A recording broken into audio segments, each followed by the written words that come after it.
Do you know if that pun is intended? Sold you bees? I sold you bees, man.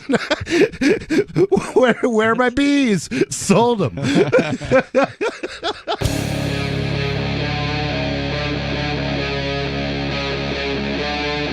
Free Talk Live. The Supreme Court is actually going to may choose to take this case up, which is basically U.S. versus hip-hop. What? Hip-hop wants the Supreme Court to rule again on when threatening to kill. Who is hip-hop? Who is the entity being sued? Yeah, and if it's U.S. versus hip-hop, then the U.S. would have been coming after them, right? I am reading a headline, which is always poorly written, which always requires me to explain what this article Sorry, I thought you were is. poorly writing this headline on the fly. Go ahead. Where is Carry this coming on. from? What's the This is source? coming to us from CNN.com. Okay. But this basically, I'm just going to get into it. We'll discuss. As Jamal Knox's conviction for rapping that he would kill 2 Pittsburgh police officers made its way through the appellate courts, the U.S. Supreme Court ruled that another rapper was protected in saying he wanted to kill a federal agent. Yet in ruling in Anthony Alonius's favor, legal analysts worried the high court has muddied what constitutes a true threat. The issue at hand in Knox's case, Justice Samuel Alito expressed a similar concern, particularly in regards to social media posting, in his partial dissent to the 2015 ruling.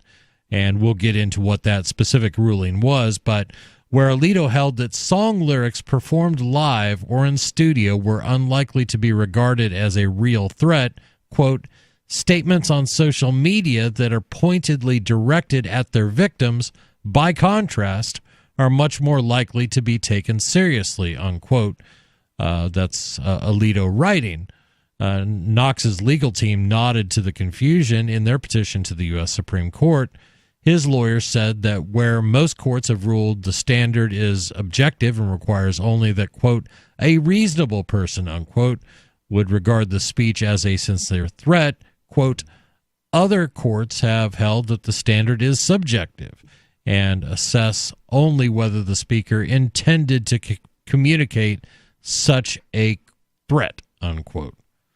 So basically, you have a rapper who says some really vile things, depending on your point of view, whether it's vile or not, but he was advocating murder. Right. And it sounds like he may have targeted 2 individual police officers, like specified them. His threats have been very specific, and his threats have been, there was no question about who he was calling out. So now, what is subjective is whether he truly believes. I want to shoot a cop is not to me a credible threat, and of course, want to isn't even a threat. Going to is a threat, right? But if it was, I'm gonna whack those 2 guys who pulled me over last Tuesday, that's another matter. That could be a bona fide threat, and some of these gangster rappers have the entourage and have the ability to carry out such a threat. So it's not unreasonable. I wouldn't want people to be able to issue death threats so long as they put a bass beat behind it. Oh God, yeah, and that's what we're going to get into. So I'm gonna skip through this article a little bit so we can get into some of the specifics. And this has to do with a rapper known as Mayhem Mal and his buddy Rashid Beasley. Beasley goes as Soulja Bees, and Knox goes as Mayhem Mal. He was busted. Do you know if that pun is intended? Soulja Bees? I sold you bees, man. Where are my bees? Sold them. As the pair awaited trial, they produced a rap song, F the Police, and posted a video to social media where Alonius had invoked in... That song came out in the early 90s. Different song. You're thinking of... who am I thinking of? Who F did? the Police. Public Enemy? Yeah, Public maybe? Enemy. Yeah. That's a NWA. big maybe. I don't know, but I No, it was love the NWA. song. No, It was NWA. Yeah, it is. And this Oh, was that- obviously another song that these guys did. The with song the title same we name. can't say by the band name we can't say. Yeah, right. That's right. Right. If it were only the after show. Oh, no, we still couldn't do it on the after show.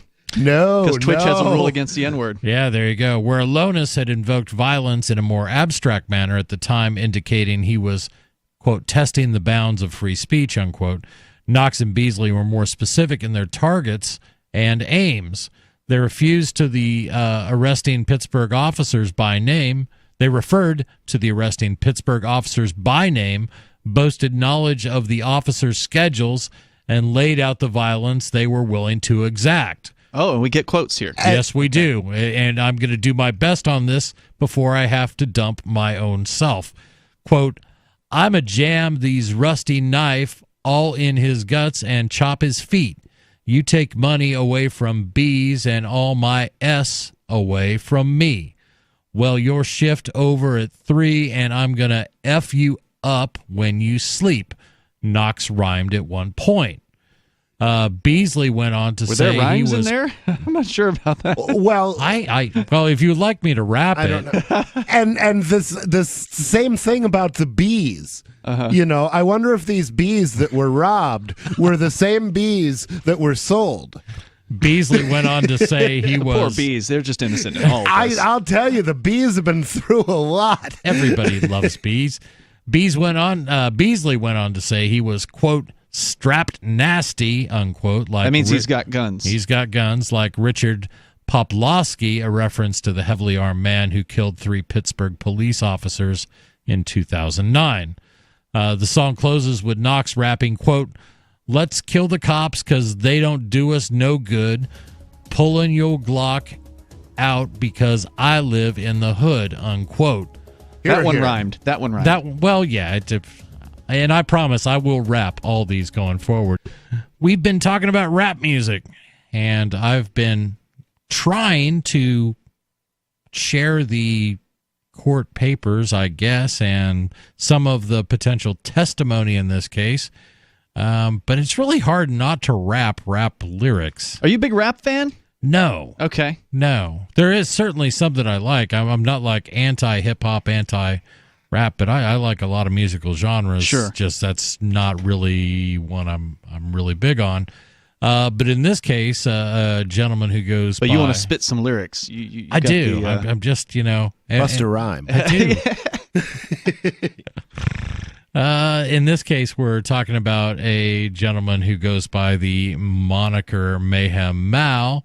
I'm trying to find his real name, but his last name That doesn't sound is like a Knox. gentleman. Yeah, Jamal Knox, who was a rapper.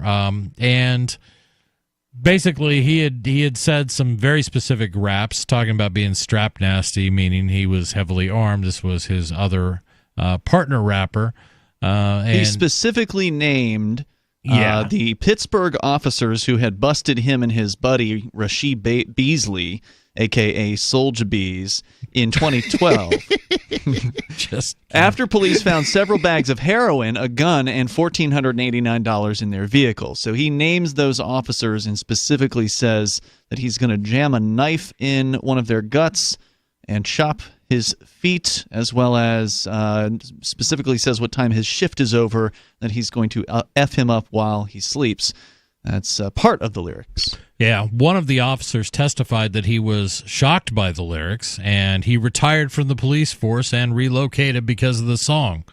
Well, But just to be clear, the Supreme Court has docketed the case, but they have yet to determine whether it will be heard. correct. While the other officer found the video, quote, very upsetting, unquote, leaving him concerned for his family and his safety. He required time off and a security detail, he testified. This is a police officer. I'm sorry, but you're afraid of... See, to me, that's a credible threat, though. Really? You named somebody. You indicated knowledge of their schedule. I mean, if you just walked up to somebody and said those words, hey, I'm going to cut your guts out, the guy would be perfectly justified in pulling out a gun and shooting him in the face. Mm-hmm.